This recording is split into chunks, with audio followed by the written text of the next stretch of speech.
The Ashvin had been running brown and high for 4 days by the time Emery Vance heard the screaming. He was at the hopper, checking the grind, when the sound cut through the wheel's low thunder, not a bird, not a branch, something alive and frightened, coming from the ford. He set down his measure and went out the mill's back door at a pace that was not quite a run but close enough, because Emery Vance was 65 years old and had learned long ago that the river did not slow down to wait for you. The ford at Colwood was a good crossing in dry weather. In late spring, after 3 days of rain on the Ashvin Hills, it was a different thing entirely. The water had taken the road at the low end of the bank and was spreading into the rushes on both sides, murky and fast. An overturned cart lay half submerged downstream, one wheel still spinning. A pair of pack horses were gone. Whatever travelers had been making the crossing were gone too. Emery could see the ruts where a wagon had turned hard on the far bank and kept moving. What they had left behind was clinging to a waterlogged plank near the mill wheel's upstream edge. He saw the green of her hands first. Small hands, white-knuckled on the wood. Then the rest of her came clear, a child, no more than 7 years old, small even for that, with the beginning of tusks and dark braided hair plastered flat against her face. An orc child, alone in the water, the plank she was holding slowly rotating toward the pull of the wheel. Emery did not stop to think about it. He went down the bank, grabbed the mooring rope off its peg, looped it around the sluice post, and waded in. The water hit his chest like a fist.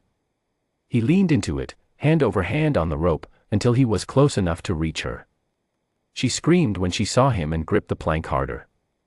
"I've got you," he said. "Let go of the plank." She did not let go. He reached under her arms and lifted her off it anyway, and the plank spun into the wheel and came out the other side in 2 pieces. He pulled her against his chest and worked his way back along the rope until his feet found the bank. He set her down on the grass. She was soaked through and shaking hard, and she pulled away from him immediately and sat with her arms wrapped around herself, staring at the river. "Ma'am," she said. Just that. Like it was the only word she had left. "Your ma'am," Emery said carefully. "Where is she?" The child looked at the overturned cart downstream, then back at the empty far bank, then at the water. Her face did the thing that a child's face does before it gives up trying to hold together, and Emery put his coat around her shoulders before she could fall apart entirely. "Come on," he said. "Come inside." She came. He set her by the stove with a blanket and a mug of warm broth and watched her hands slowly stop shaking. She did not speak again for the rest of that afternoon. She drank the broth. She accepted bread and ate it methodically, watching him the way a small animal watches something it has not yet decided about. Once she reached up and touched the braid over her left ear, checking it was still there, and whatever she found seemed to settle her. Emery fed the stove and got the mill running again and did not press her for her name or her mother's. The river road downstream was washed out, and the upper road would take a rider half a day to find anyone. He had no horse. What he had was the mill, the stove, and enough sense to know that a frightened child needed a warm room more than she needed questions. He made up the cot behind the partition where he kept the ledgers and put a candle where she could see it and said good night and went to his own bed in the loft above. In the morning she was sitting at the table when he came down. She had found the stub of pencil he kept for tallying sacks and was drawing on the back of a flour receipt. She did not look up when he came in. "Good morning," he said. "Ma'am," she said, and turned the paper so he could see. She had drawn a woman. The proportions were a 7-year-old's, head slightly too large, arms a little too long, but she had gotten the tusks right, and the braid coiled on one side, and the small marks on the woman's hands that it took Emery a moment to recognize. Tools. The woman in the drawing had tools at her belt. "Your ma'am," he said. The child nodded. "Does she work at healing?" he asked. The tools looked like a healer's kit, small blades, a roll that might be bandaging. The child looked at him for the first time with something that might have been surprise. She nodded again, slower this time, like he had said something unexpectedly correct. "All right," Emery said. "She'll be looking for you. The road'll be clear in a day or two. Meantime, are you hungry?" She was hungry. She ate 3 portions of porridge and half of what he ate himself, and by mid-morning she had told him her name, Bree, shown him she could count to 20 in 2 languages, and informed him gravely that her mother could fix almost anything, and that she was not afraid of the river, only of being alone. That's a sensible thing to be afraid of, Emery said. Bree considered this and seemed to find it satisfactory. He gave her small tasks, sweeping the mill floor, counting sacks, holding the lantern while he checked the wheel's bearings, and she did them with a concentration that reminded him of his own daughter at that age, living 3 valleys east now. The mill was quieter than usual with someone in it. He had not noticed, until now, how much of that quiet had been his alone. On the second day she climbed to the top of the flour sacks and sat watching the wheel turn for a while without saying anything. Then she said, "Ma'am fixes rivers." Emery looked up from the grindstone. "Does she?" "She fixed the one at Thorngate." Bree ticked off on her fingers. "And the one at Belford?" "And the sick one at Callow Pass, the sick people." She frowned, working through a word. "The fever." Emery set down his brush. He knew the fever at Callow Pass. Everyone in the Ashfin Valley did. 2 winters ago, a border war sickness had come through 3 frontier settlements and killed 17 people before it stopped.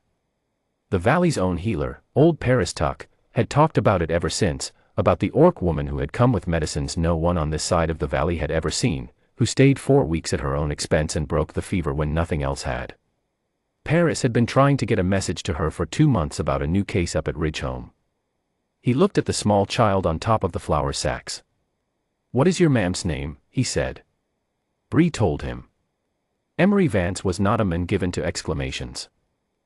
He stood with his brush in his hand for a moment, and then he said, "Right," and went to write the sharpest message he had written in 10 years, which he sent with a passing grain wagon up the high road to Paris Tuck's house at the far end of the valley. Then he went back inside and made supper, because Bree was at his elbow asking if there was anything to eat, and there was. Yara Stonehollow had been on the river road for 3 days. She had been 200 yards behind the cart when it went over, coming up from the shallows after steadying the pack horse in a stumble, when she heard Bree scream. She had run. By the time she reached the bank, the current had taken Bree downstream and the traders were already on the far side, pulling their surviving horse up the bank without looking back. She had gone into the water after her daughter.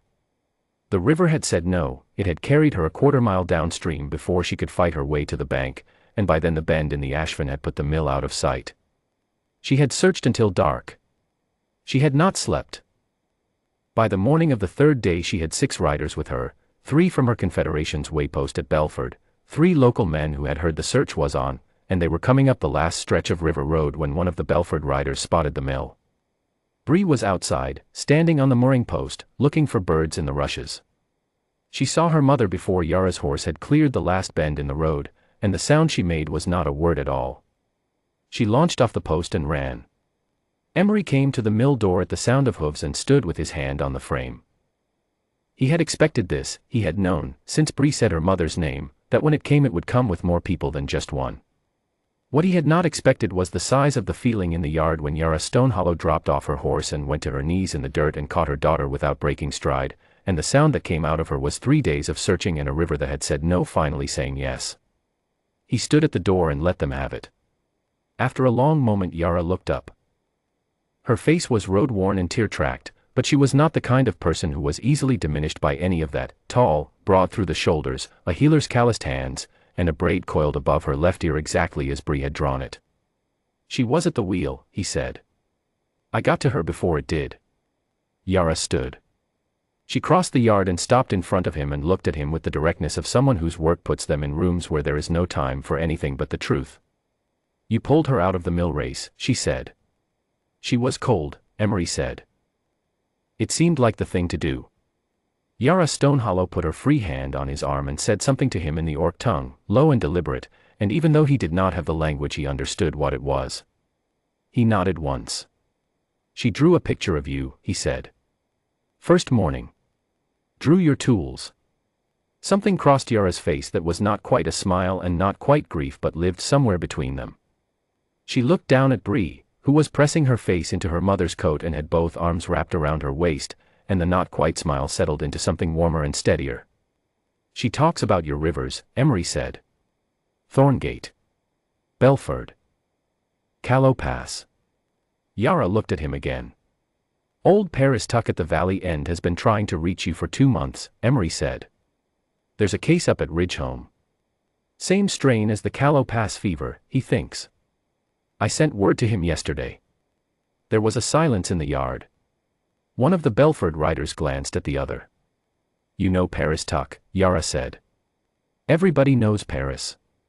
He's the only healer in 40 miles. Another silence. Then Yara said, "I'll go to Ridgehome. He'll be glad to hear it." She stayed the night. When he offered, she accepted without ceremony, the way a person accepts something they need without making a performance of needing it. The riders made camp in the yard.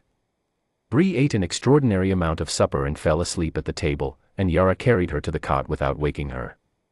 They sat at the table for a while after that. Yara asked him about the crossing and the mill and the valley, and Emery told her, and she listened like someone who files things away.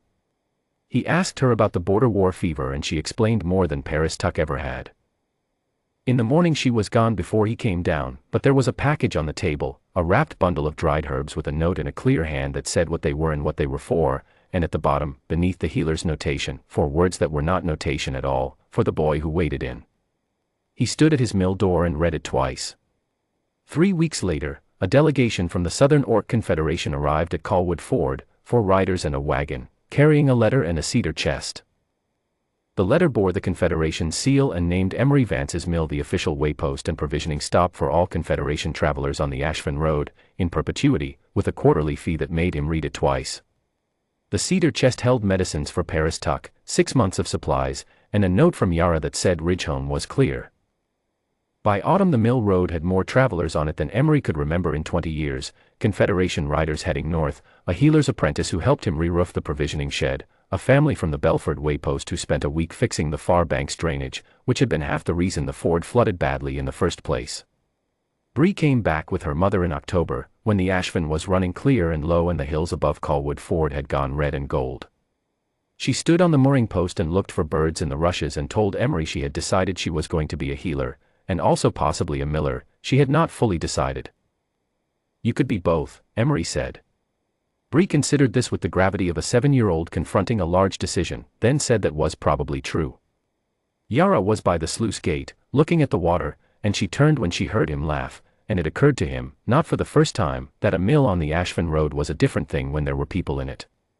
That a man could spend 20 years learning the weight and the measure of a silence before a child's voice in the yard taught him what had been missing from it. The wheel turned. The river ran clear. The road to Colwood Ford did not go quiet again that winter.